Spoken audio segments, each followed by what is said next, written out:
வணக்கம். கருளியின் செய்திகளோடு இணைந்திருக்கிறீர்கள். விரிவான செய்திகளுக்குள் செல்ல முன்பதாக முதலில் தலைப்புச் செய்திகள்.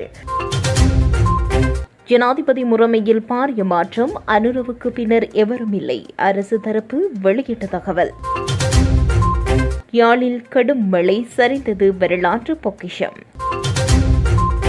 யாழ் பாடசாலைகளில் போதைப்பொருள் பாவனை, வெளியான பகீர் தகவல்.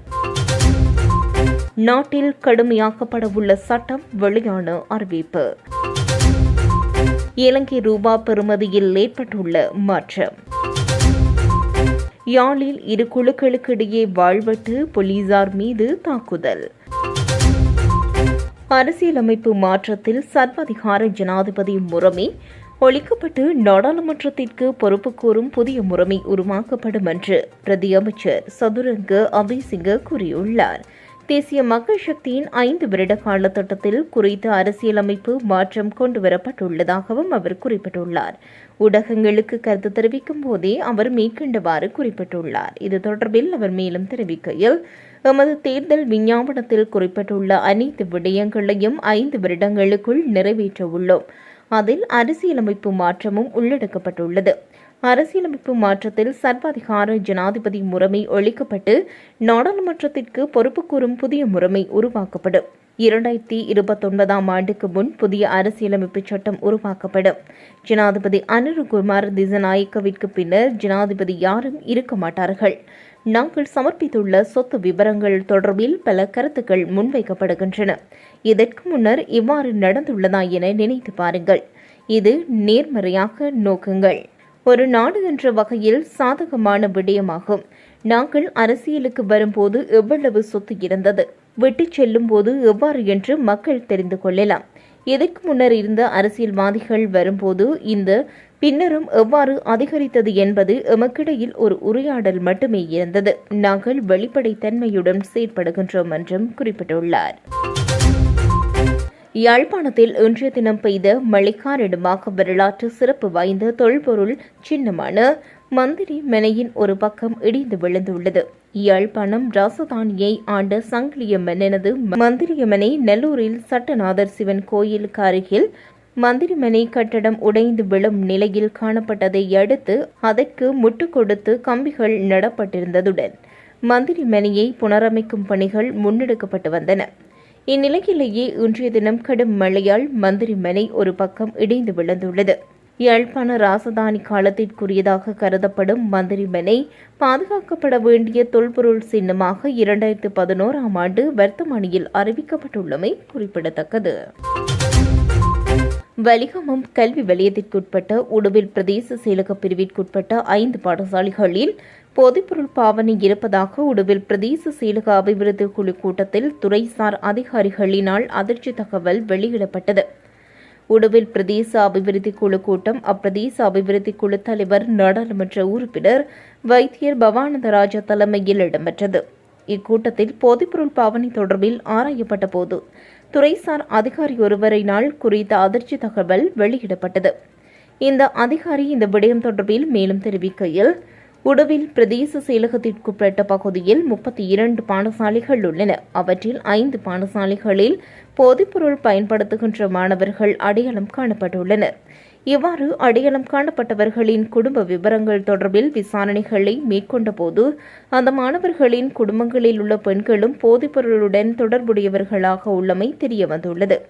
உடுவில் பிரதேச செயலகத்திற்குட்பட்ட 30 கிராம சேவையாளர் பிரிவுகளில் 5 கிராம சேவையாளர் பிரிவு போதைப்பொருள் தொடர்பான அடையாளப்படுத்தப்பட்ட பிரிவுகளாக இனங்காணப்பட்டுள்ளன. மேலும் இவ்வருடம் தை மாதம் தொடக்கம் இதுவரையான காலப்பகுதியில் சிறுவர் தொடர்பான முறைப்பாடுகளாக குறிப்பாக பாடசாலை இடைவிலகல், பாலியல் துன்புறுத்தல், பாலியல் தொடர்பு, குடும்ப வன்முறை உள்ளிட்ட 67 முறைப்பாடுகள் பதிவு செய்யப்பட்டுள்ளன. இந்த முறைப்பாடுகள் மீதான நடவடிக்கைகளும் எடுக்கப்பட்டுள்ளன. ஆகவே குறித்த பிரதேச பகுதிகளில் வழி தவறி செல்கின்ற பாடசாலை மாணவர்களை சரியான வழியை காட்டுவதற்கும் ஏனைய மாணவர்களை வெளிப்படைய செய்வதற்கும் அனைத்து தரப்பினர்களும் உள்ளடக்கிய ஒழுங்குபடுத்தப்பட்ட கட்டமைப்பு உருவாக்கப்பட வேண்டும் எனவும் தெரிவிக்கப்பட்டுள்ளது. தொடருந்துகளில் வர்த்தகங்களில் ஈடுபடுபவர்கள் மீது சட்டத்தை கடுமையாக நடைமுறைப்படுத்த தொடருந்து பாதுகாப்பு அத்தியட்சகர் நடவடிக்கை எடுத்துள்ளதாக தகவல்கள் வெளியாகியுள்ளன. வர்த்தகம் என்ற பெயரில் திருட்டுக்கள் இடம்பெறுவதாக தொடருந்து பயணிகளிடமிருந்து வரும் முறைப்பாடுகள் அதிகரித்துள்ளதை அடுத்து இந்த நடவடிக்கை முன்னெடுக்கப்பட உள்ளதாக தெரிவிக்கப்பட்டுள்ளது. அதன்படி 1902ஆம் ஆண்டு தொடருந்து கட்டளை சட்டத்தின் மூலம் அறிமுகப்படுத்தப்பட்ட சட்டங்களின் கீழ் தொடருந்து பயணிகளுக்கு இடையூறு விளைவிக்கும் வகையில் நடந்து கொள்ளும் வியாபாரிகள் மீது சட்டத்தை கடுமையாக நடைமுறைப்படுத்த நடவடிக்கை எடுக்கப்பட்டுள்ளதாக தெரிவிக்கப்பட்டுள்ளது. இந்நிலையில் இந்த நடவடிக்கை வர்த்தகர்களின் வாழ்வாதாரத்தை கடுமையாக பாதிக்கும் என்று இலங்கையின் நடமாடும் தொடருந்து வர்த்தகர்கள் சங்கம் தெரிவித்துள்ளது. இன்றைய நாளுக்கான நாணய மாற்று விகிதங்களை இலங்கை மத்திய வங்கி வெளியிட்டுள்ளது. அதன்படி டாலர் ஒன்றின் கொள்முதல் பெறுமதி 298.30 விற்பனை பெறுமதி 305.83 பதிவாகியுள்ளது. ஸ்டேலிங் பவுண்ட் ஒன்றின் கொள்முதல் பெறுமதி 405.73 விற்பனை பெறுமதி 418.45 பதிவாகியுள்ளது. ஜூரோ ஒன்றின் கொள்முதல் பெறுமதி 352.31 விற்பனை பெறுமதி 363.91 பதிவாகியுள்ளது. கனடிய டாலர் ஒன்றின் கொள்முதல் பெறுமதி 215.56 விற்பனை பெறுமதி 223.57 பதிவாகியுள்ளது. ஆஸ்திரேலிய டாலர் ஒன்றின் கொள்முதல் பெறுமதி 197.05 விற்பனை பெறுமதி 206.35 பதிவாகியுள்ளது. சிங்கப்பூர் டாலர் ஒன்றின் கொள்முதல் பெறுமதி 232.07 விற்பனை பெறுமதி 241.44 பதிவாகியுள்ளமை குறிப்பிடத்தக்கது. நெடுந்தீவு தனியார் விருந்தக மதுபான சாலையில் 2 இளைஞர் குழுக்களுக்கு இடையே இடம்பெற்ற மோதலில் இளைஞர் 2 வாள்வெட்டில் காயமடைந்துள்ளனர். சம்பவம் தொடர்பில் மேலும் தெரிய வருகையில் நெடுந்தீவு மதுபான சாலையில் இரவு 7 மணியளவில் திடீரென புகுந்த இளைஞர் குழு மதுபான சாலைக்குள் இருந்த இளைஞர் குழு மீது வாள்வெட்டு தாக்குதலை மேற்கொண்டுள்ளது. அதில் 2 பேர் தலையில் முகத்திலும் காயமடைந்து வைத்தியசாலையில் சிகிச்சை பெற்று வருவதாக தகவல்கள் வெளியாகியுள்ளன.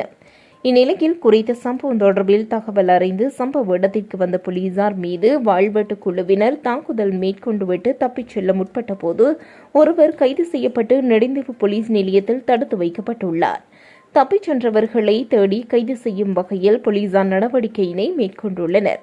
வீதியால் சென்ற பொதுமக்களை அச்சுறுத்தும் விதமாக வாள்வெட்டு குழுவினர் மோட்டார் சைக்கிள்களில் பயணித்ததாக பொதுமக்கள் தெரிவித்துள்ளனர். குறித்த மதுபான சாலையில் இதற்கு முன்னரும் தாக்குதல் இடம்பெற்றுள்ளமை குறிப்பிடத்தக்கது.